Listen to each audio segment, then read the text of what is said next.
In Indonesia's East Java, a heartbreaking incident has left families shattered and a community in grief.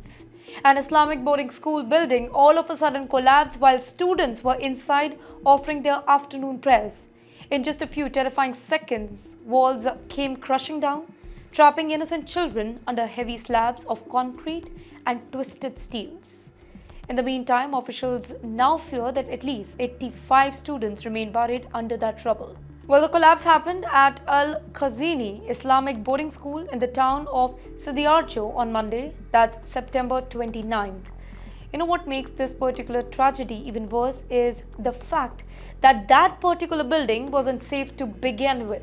Investigators have revealed that the school was being expanded illegally. Well, the original prayer hall had just 2 floors, but the administrators, they added 2 more concrete floors without securing proper permits or reinforcing the foundation.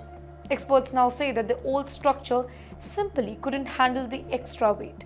It was only the matter of time before it gave way, and it did, right when dozens of children, they were bowing in prayers. So far, the authorities have confirmed the death of 1 student.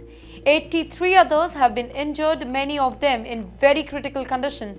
Rescue team of police, soldiers, local volunteers have been working day and night around the clock, pulling the children out from the wreckage with broken bones and head injuries. In fact, television footage show heart-wrenching visuals. Dusty, blooded students being carried out as relatives cry in despair nearby. Mothers and fathers, they have been waiting through the night, praying to the Lord just to hear their child's name on the survivors list. You know, one small factor prevented an even bigger tragedy is this. Female students survived because they were praying in a different section of the building that did not collapse. Many of those buried are boys who were actually packed in the hall that caved in. Rescue workers say that their mission is far from over right now. At least 3 students were believed to be alive under the debris, and rescuers have been running oxygen pipes and water lines just to keep them breathing. But the danger isn't over yet.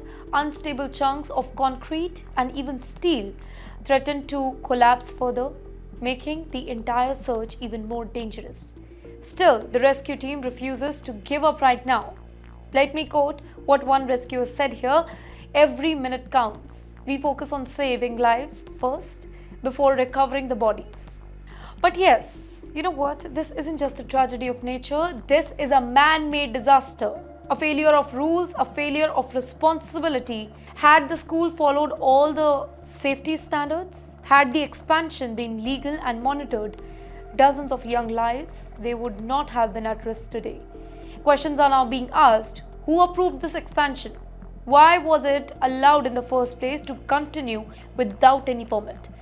And the last one, who will be held accountable for the deaths of these children?